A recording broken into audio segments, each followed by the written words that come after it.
మీ వల్ల హిందువులు అన్యజనులు ఓస్తున్నారు. మీ వల్ల హిందువులు అన్యజనులు ఓస్తున్నారు. క్రైస్తవ్యంలో తోడేళ్ళని ఈ టైటిల్ పెట్టడానికి నాకు చాలా బాధగా ఉంది. ఎందుకంటే నా పేరు కృష్ణమనాయుడు అలియాస్ కిరణపాల్ అని చెప్తున్నాను. చాలా మందికి నేను తెలుసు. అయితే ఇలాంటి వీడియోలు చేయడం కూడా నాకు చాలా బాధగా ఉంది. ప్రభు నాకు ఇచ్చిన ఆలోచన ప్రకారంగా చేస్తున్నాను. అయితే ఇప్పుడు ఈ చివరి దినాల్లో ఎలాంటి పరిస్థితులు వచ్చినాయి అంటే, అపోస్తులు మూలమైన సిద్ధాంతం కలిగిన ఆ పునాదులు మర్చిపోతున్నారు. పునాదులు మర్చిపోయి ఈరోజు టచ్ పాస్టర్స్ వచ్చేసారు. ఎక్కడి నుంచి నేర్చుకున్నారు? ఏ బైబిల్ కాలేజీలో నేను మీకు నేర్పించారు? అని పడిపోతున్నారంట. టచ్ అని కొడితే పడిపోతున్నారంట. ఇక్కడ మన ప్రాంతం నుంచి వేరే వేరే దేశాలకు వెళ్ళి అక్కడి నుంచి తీసుకొచ్చి గజ్జి ఈ ఆంధ్ర రాష్ట్రానికి అంటిస్తున్నారా? స్వస్థతలు ఉండే నేను నమ్ముతున్నాను. నా తల్లిని స్వస్థపరిచారు ప్రభు. తర్వాత నా భార్యను స్వస్థపరిచారు. నా పిల్లవాడిని స్వస్థపరిచారు. మమ్మల్ని స్వస్థపరిచారు. అనుభవపూర్వకంగా మేము తెలియజేస్తున్నాం. ఒక నాయుడు సామాజిక వర్గంలో నుంచి కన్వర్ట్ అవ్వటువంటి ఎన్ని ఎరుక కోట గోడలు దాటుకుంటూ మేము వచ్చాను తెలుసా? 7 ఎకరాల పొలం అమ్మిన వ్యక్తిని నేను. ప్రభు కోసం దాన్ని ఏమంటారంటే కరిగిపోవాలని నేను అనుకున్న వ్యక్తిని నేను. ప్రభు కోసం క్రయం చెల్లించాలి. మరి ఇలాంటి పరిస్థితుల్లో యేసు ప్రభువుని మనం చూపించగలుగుతున్నాం సమాజానికి. నేను తెలుగు రాష్ట్రాల్లో ముఖ్యంగా క్రైస్తవ సేవకులే హెచ్చరిస్తున్నాను. ఈ టచ్ బోధకులు లేకపోతే అనేక మంది మీరు టచ్ చేసి పడేశారు. అమ్మాయిలో చీకటి శక్తులు ఉన్నాయని ఆ బంధువులందరికీ తెలిసి ఆ అమ్మాయిని ఎంత అవమానం చేస్తారండి. ఒకవేళ నువ్వు స్వస్థతలు చేస్తే మంచిగా చేయొచ్చు. కొన్ని పరిస్థితులు అన్ని వాళ్ళకి తెలియదు కదా. తెలియనప్పుడు మీరు ఎలా ఉండాలి? అది కొంచెం గోప్యంగా ఉండాలి. ఎందుకంటే వాళ్ళకి తెలియదు కాబట్టి, వారికి ప్రకృతికి సంబంధించిన మనుషులు కాబట్టి గోప్యంగా ఉండాలి. తర్వాత పేరు పెట్టి పిలిచేవారు. ఎక్కడి నుంచి వచ్చిందండి పేరు పెట్టి పిలిచేవారాలో? ఆ ఇంటి పేరు, డోర్ పేరు చెప్పు. నువ్వు చెప్పలేవు. ఇదంతా కూడా చాలా మంది అమాయకులైన క్రైస్తవులందరికీ నేను హెచ్చరిస్తున్నాను. మీరు దయచేసి మీ ఆత్మీయ సేవకులు విడిచిపెట్టి ఆయన దగ్గర ఏదో శక్తి ఉంది, ఆయన ఏదో పేరు పెట్టి పిలుస్తున్నాడు, ఆయన ఉఫు అనగానే పడిపోతున్నారు. ఇదంతా కూడా మోసం మోసం మోసం.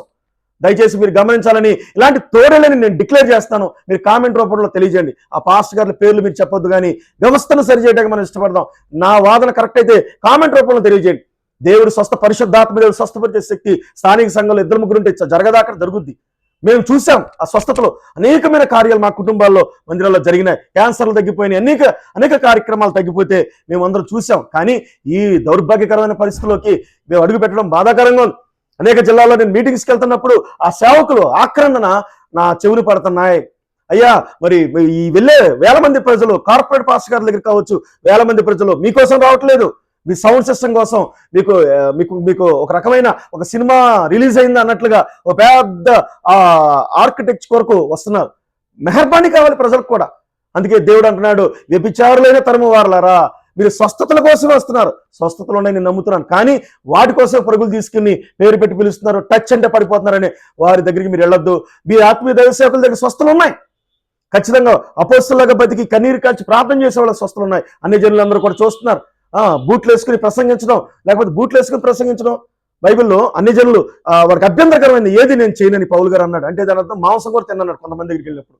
అంత గౌరవిస్తా ఆత్మ సంపాదిస్తుంటే ఈరోజు గొర్రెలు కాకుండా తొడేలులాగా ప్రవర్తిస్తా, నా దగ్గర ఏదో గొప్ప సేవ ఉంది, నా దగ్గరికి రండి 1000 మందిని, వీళ్ళేమో ఉపవాసాలు ప్రార్థన చేసుకుంటా, మీరేమో లగ్జరీస్ అనుభవిస్తా, సంవత్సరానికి ఒక రకరకాల కార్లు తిరగని తప్పులేదు.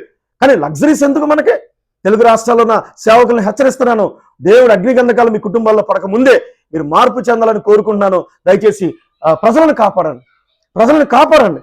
పబ్లిక్ లో బూతులు మాట్లాడే పాస్టర్ గారు, నేను పాస్టర్ గారిని రాజకీయాల్లోకి వస్తాను అంటాడు ఒక ఆయన. పాస్టర్ గారు అయితే పాస్టర్ గారు ఉండు, మరి రాజకీయాలకు వెళ్తే నువ్వు పాస్టర్ గుర్తెందుకు? మళ్ళీ బూతులు మాట్లాడి నీ వలన పల్లెటూరులో సేవకులందరినీ ఈ పాస్టర్లందరూ బూతులు మాట్లాడుతున్నారని భయంకరమైన ఇది డ్యామేజ్ అయిపోవట్లేదా క్రిస్టియానిటీకి? బూతులు మాట్లాడటాలో, ఆ పార్టీ పెట్టాలంటాలో, ఈ పార్టీ ఒకవేళ పార్టీలు పెట్టేలాకైతే విశ్వాసాలు పెట్టుకోండి. సేవకుడు పార్టీ జెండా పట్టుకోవడానికి వీళ్ళే. మీ ప్రాంతాల్లో ఎలక్షన్ వచ్చినప్పుడు అనేకమైన రాజకీయ నాయకులు వచ్చి మిమ్మల్ని మెహర్బానీ లేకపోతే ప్రలోభాలు చేస్తారు. ఎవరికి మీరు లొంగొద్దు. దేవుడు సిలువలో వేలాడుతున్న యేసు ప్రభువు నీకు అన్నం పెట్టలేడా? ఆ రోజుల్లో వాళ్ళ దగ్గర డబ్బులు తీసుకుంటే వాళ్ళు మేము ఎంతమంది పాస్టర్లు కొన్నామని అన్ని పార్టీ నాయకులు చెప్పుకుంటున్నారు. పాస్టర్ వ్యవస్థ ఒక జుగుత్సాకరంగా మారిపోయిందని నేను తెలియజేస్తూ, ఈ టచ్ పాస్టర్లు నమ్మొద్దు. ఈ కచ్చిపులు అమ్ముకునే వాళ్ళనే ఈ కొబ్బరి నూనె యేసు రక్తం అని చెప్పి కొబ్బరి నూనె అమ్ముకున్నారు. సిగ్గులేదా? దయచేసి మీరు కామెంట్ రూపంలో తెలియజేయండి. నా వాదన కరెక్ట్ అయితే భవిష్యత్తులో అనేక వీడియోస్ వస్తూ ఉంటాయి. మరి అనేక మందికి పాస్ చేయండి ఈ వీడియోస్. ఒక ఎమర్జెన్సీ అనమాట, క్రిస్టియన్ ఎమర్జెన్సీ ఇది నాకు అనిపిస్తుంది.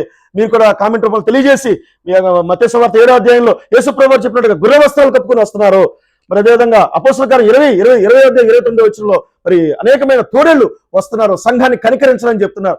దయచేసి మీ అందరికి చేతులు జోడించి మహానుభావులు పురుషోత్తమ చౌదరి, భక్త్ సింగ్ గారు, ఏసన్న గారు, వీళ్ళందరూ అన్ని విడిచిపెట్టి ప్రభువులోకి వచ్చారు. ఎంత వేల కోట్లు వచ్చినా కూడా ప్రభు కోసం ఖర్చు పెట్టారు. దయచేసి ఇలా ఉండాలని కోరుకుంటూ, తోడేళ్ళలా కాకుండా ఒక సాధువులుగా బతికి మనం మంచి భక్తి చేయాలని కోరుకుంటూ, మనస్ఫూర్తి కోరుకుని మాటలే ముగిస్తున్నాను. God bless you. Thank you.